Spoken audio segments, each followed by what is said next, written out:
जब Tom cruise ने mission impossible 7 से पहाड़ की स्टंट वाली वीडियो डाली तो वो सिर्फ एक प्रमोशनल मटेरियल ही नहीं था, बल्कि वो उस एक्शन सीन की ग्रेविटी आपके अंदर इम्प्लांट कर रहे थे कि ये कितना सीरियस मैटर है। जो कि जब आप इसे थिएटर में देखते हो तो लोगों की सांसें अटकने लगती हैं कि भाई इसे पुल ऑफ करने में कितनी मेहनत लगी होगी। जहां इस जगह सिनेमा ने हेल्प ली सोशल मीडिया की खुद को थ्राइव करने के लिए, वहीं दूसरी जगह WWE जैसे वेल फैब्रिकेटेड थिएटर प्ले नाटक होते हैं कि भाई उनकी कंट्रोवर्सीज इतनी फेक होने के बावजूद भी उसे वो इस तरीके से इंब्रेस करते हैं कि इट फील्स रियल और आपको फर्क नहीं पड़ता। वहीं जहां टीवी एंड स्ट्रीमिंग के पास अपनी बातें दिखाने के लिए समय है, हम यहाँ सोशल मीडिया पे यह लग्जरी खुद को ही नहीं देते। चीजें 2x पे देखने की आदत पड़ चुकी है। लोगों का परसेप्शन 2 सेकंड में चेंज हो जाता है क्योंकि उनके फेवरेट मीम पेज ने कुछ रिलेटेबल पोस्ट कर दिया। किसी को कोई मार पड़ी, कोई गुजर गया, जिसे देख के दुख जरूर से होता है, मगर साथ ही साथ ये भी दाग उसके ऊपर लगा रहता है कि क्या ये वेल प्लान्ड काम तो नहीं ना था। क्योंकि क्या पता हफ्ते भर बाद एक पोस्ट मिले और पता चले लोग गले मिलते हुए नजर आ रहे हैं और फिर आपका सारा इमोशनल इन्वेस्टमेंट टूट जाए,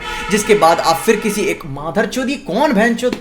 गाड़ी चला रहा है मोहल्ले में इतनी तेज। क्योंकि क्या पता हफ्ते भर बाद एक और पोस्ट मिले जहां आपको पता चले कि लोग गले मिलते हुए नजर आ रहे हैं और आपका सारा इमोशनल इन्वेस्टमेंट टूट जाए, जिसके बाद आप फिर एक नए रेड पिल वाले पेज की ओर जाएं जहां पे आप अपनी हर्ट फीलिंग्स का पोषण करेंगे किसी नए एंड्रू टट्टे के साथ। जहां back in the days cinema ही इस artistic expression, representation, toxicity, religious sensitivities, comedies, environmental issues, psychological perspective, political awareness दिखा सकता था। बट अब हर किसी के पास अपने इन विषयों के ऊपर अपने विचार हगने के लिए एक कैमरा और 199 का रिचार्ज चाहिए अपना मोरल पॉइंट ऑफ व्यू बताने के लिए। वहीं कुछ लोग इसी लग्जरी का इस्तेमाल बिना सोचे समझे चीजों को बोल देने में करते हैं, या फिर कुछ इस तरीके की ओल जलूल हरकतें करना चालू कर देते हैं जिसके सच को देख के ये लगता है कि हाँ सच बोल रहा है तो सही ही होगा। क्योंकि सत्य तो आपको खुश जरूर रख सकता है, लेकिन क्या ये आपका नैतिक धर्म नहीं है कि आप वो जरूरी धर्म करें जो मायने रखे लोगों के लिए। जहां कुछ लोग अपने इस प्लेटफॉर्म का इस्तेमाल करते हैं अपने बातों को कहने के लिए हाई आर्टिस्टिक एक्सप्रेशन के साथ, जिनमें मेहनत लगती है, वहीं उसके बाद दूसरी जगह कुछ लोग ऐसे आते हैं, आई मीन ऑलमोस्ट सभी लोग ऐसे आते हैं जो found footage type candid camera film making style का इस्तेमाल करते हैं। एंड ये वही जॉनरा स्टाइल या टेक्निक है जो आपको भाई सिनेमा में देखने को मिलता है, कि आपको पावर देता है अपनी बातें, भावनाएं और थीम रखने के लिए। जिसके बाद अगर ये मोरल ऑब्लिगेशन एनिमल जैसी मूवी पे पड़ता है कि वो समाज को किसी गलत दिशा या भाव में चेंज कर रहा है, तो क्या अब इंटरनेट की स्टोरी टेलर्स के ऊपर ये जिम्मेदारी नहीं आती उस लॉजिक के हिसाब से कि भाई वो अपने विचारों को सच्चे नहीं बल्कि जिम्मेदारी के साथ बताएं। जहां बात फिर आती है कि भाई पीजे ये बात को इतनी सीरियसली क्यों ले रहा है, ये तो सिर्फ इंटरनेट है, यहाँ पे रोज होता रहता है, ये कोई सिनेमा लेवल की टेंशन वाली बात नहीं है, ये उतनी जरूरी भी नहीं है। एंड यही चीज एलन नी के साथ भी हुई थी अपने 1900s में, जब उन्होंने ये किताब लिखी a man who was Peter pan, जिसके ऊपर 2004 में मूवी भी बनी फाइंडिंग नेवरलैंड नाम से, जिसमें अपने जॉनी डेप भाई साहब हैं, नहीं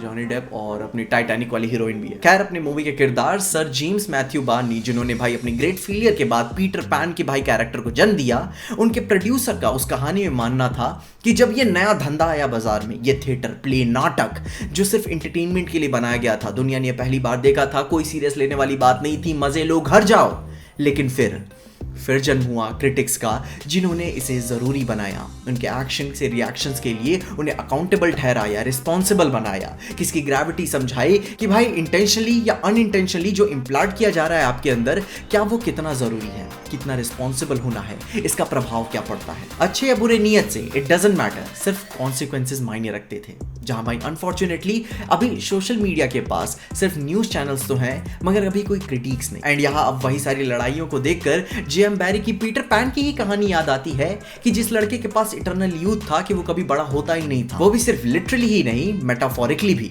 क्योंकि जब आप बच्चे होते हो तो आपका पोटेंशियल भयंकर होता है, आप कुछ भी कर सकते हो, एंड ये एंडलेस पॉसिबिलिटी की लग्जरी कौन छोड़ना चाहेगा अपनी जिंदगी से। लेकिन भाई सच क्या है, eventually you have to pick your sacrifice. तुम्हारी लिमिटेशन तुम्हारे पीछे पड़ी हुई है, जो कि भाई उम्र के साथ तुम्हें कैचअप जरूर कर लेगी। यू थिंक कि भाई मैं अपना रौला मेंटेन करके दुनिया की गांड मार सकता हूं, लेकिन सच क्या है कि भाई आपको लोग जाने दे रहे हैं क्योंकि अभी you are just a Peter Pan, जिसे अभी अपना सैक्रिफाइस नहीं मिला है। क्योंकि जब आपको अपनी हद, आपकी लिमिटेशन, आपका सच आपको अपनी 30 या 40 की उम्र में पता चलेगा तो वो बहुत ही भयावह समय होगा, क्योंकि तब आपकी उस अधेड़ उम्र में आपके लपाड़ेपन को कोई भी माफ नहीं करेगा। एंड यही बकचोदी मार्टिन स्कॉर्सेसी जैसे बिग फिल्म मेकर्स को अच्छी नहीं लगती, क्योंकि ये सारे डीप टॉपिक सिनेमा और आर्ट एक्सप्लोर किया करते थे, उन्हें भाई महीनों सालों में विचार करके बनाया जाता था, जो लोगों की जिंदगियां बदला करते थे। और आज इस तरह के लोगों को वीडियोस देखनी पड़ रही हैं थोड़ा सा इसका एसेंस जानने के लिए कि ये होता क्या है। एंड यही सोशल मीडिया के स्टोरी टेलर्स, ये कंट्रोवर्सीज, ये कहानियां डायरेक्ट कंपटीशन बन चुकी हैं आर्ट एंड सिनेमा का,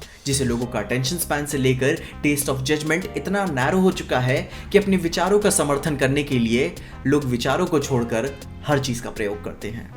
खैर, इंटरनेट है, हर रोज कुछ ना कुछ बकचोदी होती रहती है, लोग भूल जाएंगे, अपन भी मूव ऑन करते हैं। तुम अपने ओपिनियंस में कमेंट जरूर बताना एंड तब तक के लिए देखते रहना पीजे एक्सप्लेन।